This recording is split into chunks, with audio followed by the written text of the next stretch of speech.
There we go. Hey. Hi. Alrighty guys, welcome back. Today we are doing one that we kind of covered a while back. We covered this song in the Live Aid performance that we did. I think that was 3 months or so back. It was a while back. And we haven't come back to it. And we haven't done a video on this one just in particular. This is Crazy Little Thing Called Love. The version that we chose today was from Wembley, 1986. It says Friday 11th of June, I believe. July. Okay, whatever. Anyway, this is from 1986. So we thought that we would come back and revisit this one. I wouldn't say, well, yeah, revisit this one because we kind of already reacted to it because it was in the Live Aid set. But this is just, you know, to hear it just by itself.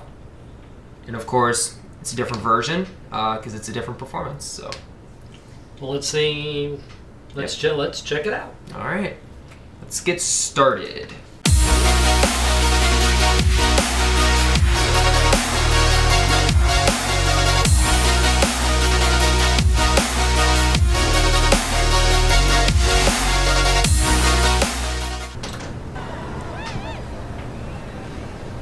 This is for all you crazy faggots out there. Oh.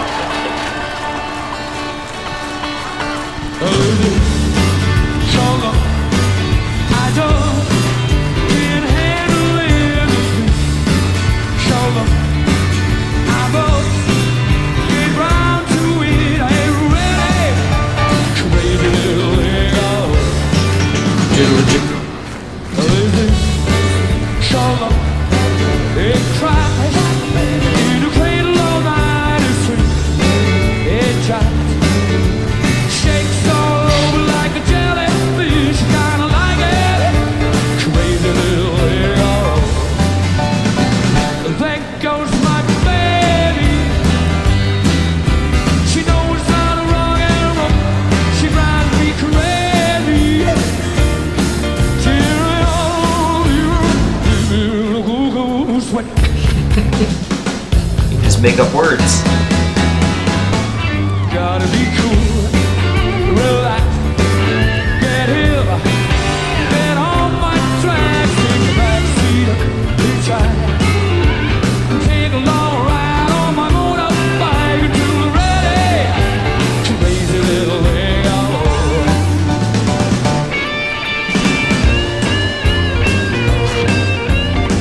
It's one of the few songs you actually see Freddie on a guitar.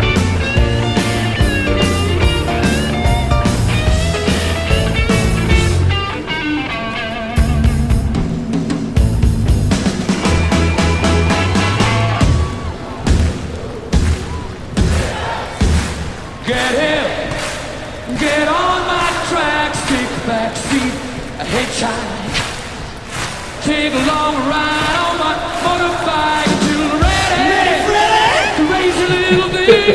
There it is.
scares me.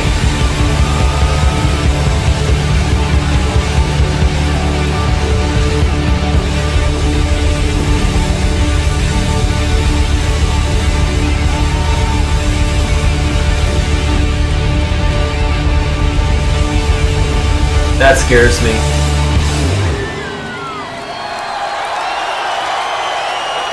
Good night, thank you.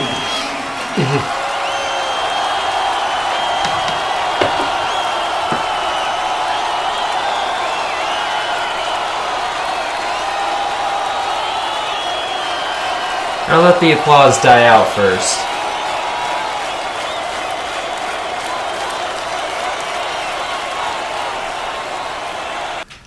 So, that scared me at the end there.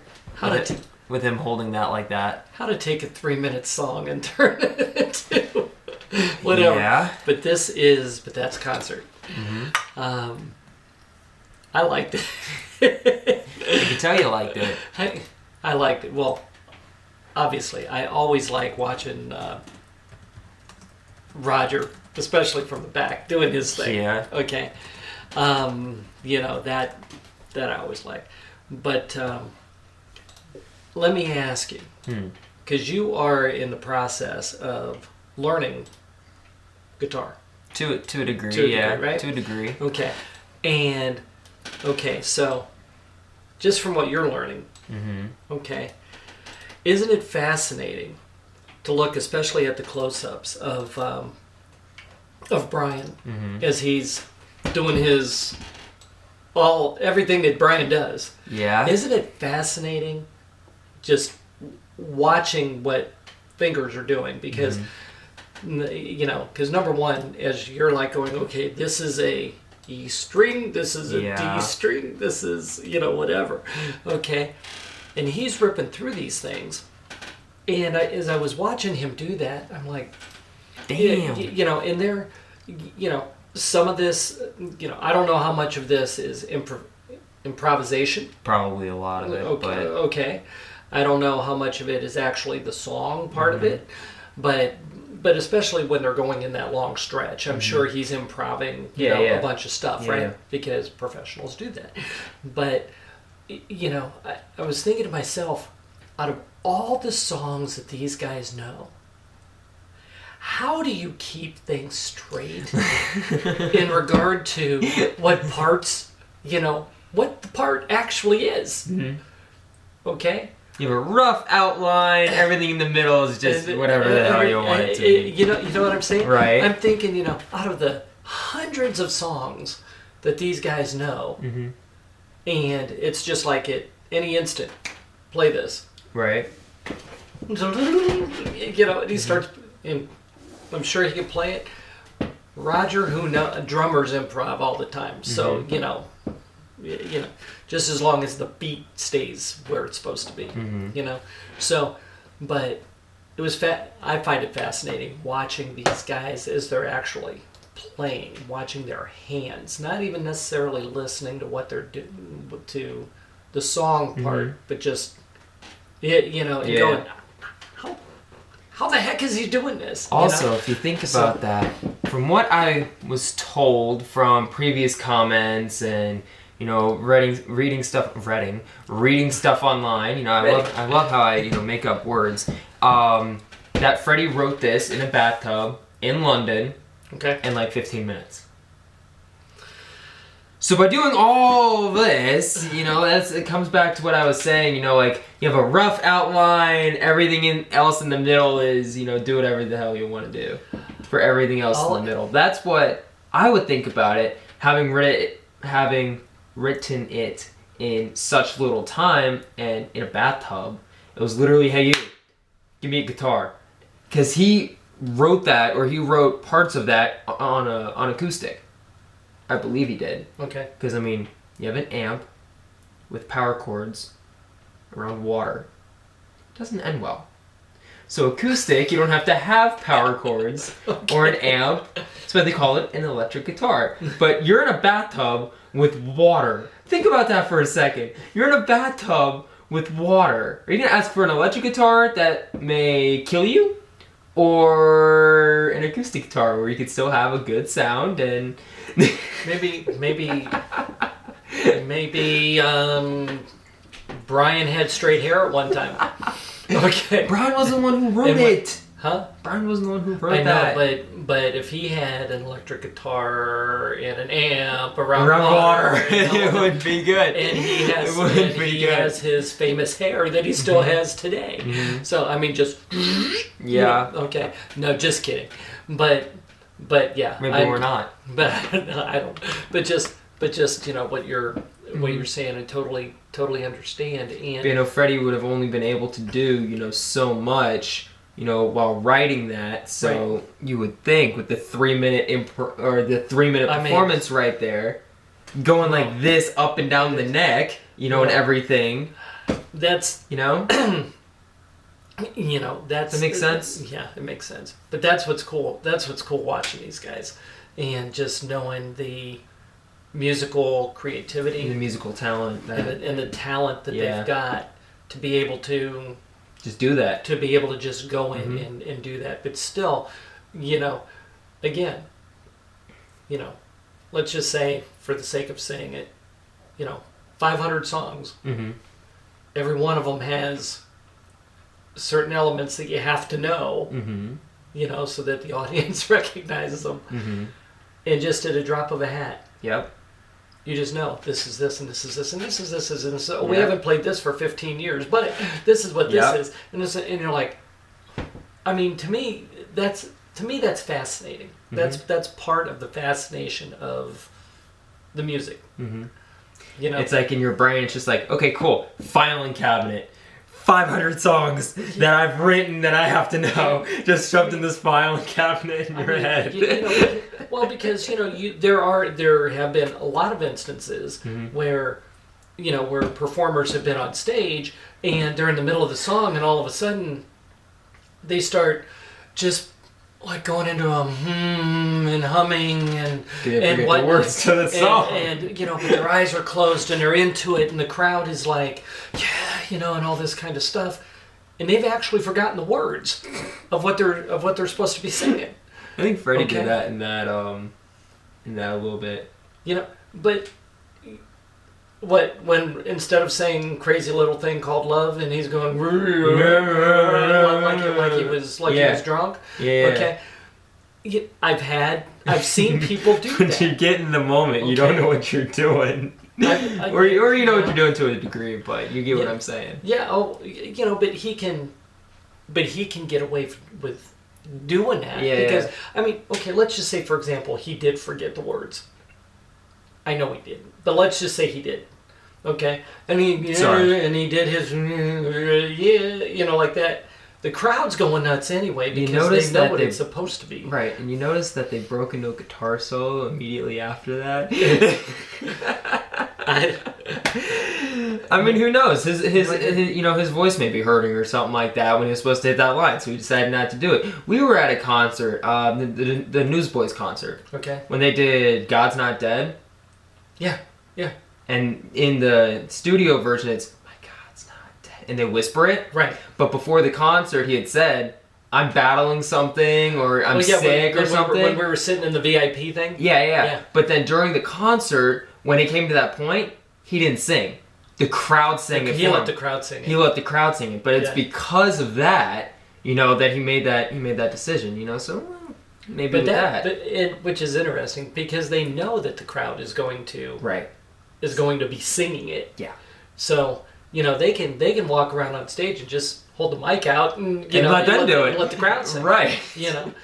So you might they have the creative freedom. You might have a point there. But they have the creative freedom to do that. But like I said, I just find that stuff really cool. Yeah. So yeah, and of course it was a live Queen version and versus studio and all that kind of stuff. And live versions are they always throw so much into the live version. But you're there. Yeah. That's the it's 1986. Right.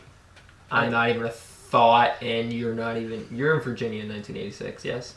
It's my first year here. It's your first year in Virginia. It was my first year. So, yeah, I wasn't even a thought of. at that. I wasn't even You're a thought. correct. Your oldest brother wasn't even a thought. It wasn't even a point. thought at that point. So it's nostalgia for Yeah. you.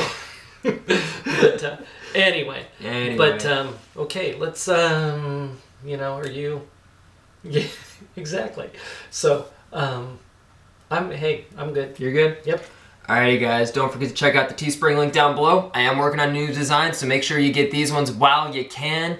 We've got hoodies, long sleeve t-shirts. Yeah, we just talked to a designer today. We did about some new designs that should be coming your way soon. But anyway, yeah, you can get hoodies, long sleeve t-shirts, regular t-shirts, tank tops, phone cases, mugs. Go ahead and check those out. If you join us on live streams, you can also get discount codes, or if you're Patreon members, you also have your discount code as well. As well as the Patreon link that's down below as well. Patreon is the next level tier that you can get. It's like our VIP tier that we've got, that you can get a wide variety of perks on that can range from link descriptions description mentions to shout outs to now new inclusive only Patreon videos for you guys that I hope you all really enjoy. Some shout outs that I owe are Paula Johnson, Patricia Miller, Teresa Anderson, Hot Space, and Petro, Karen, Barone, Sandy Thomas, Courtney Truax, and Cindy Rice. Thank you so much for your constant love and support of this channel, guys. We really, really, really appreciate it. We hope you all are enjoying the Patreon exclusive videos at this time.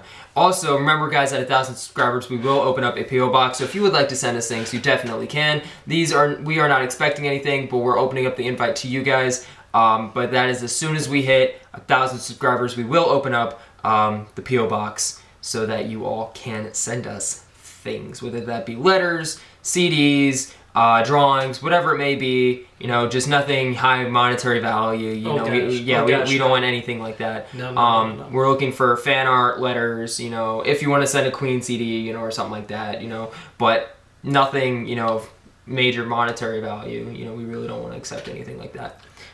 Anyway, guys, if you enjoyed this video, make sure to smack that like button, subscribe if you're new, and see you on the next one. Peace out.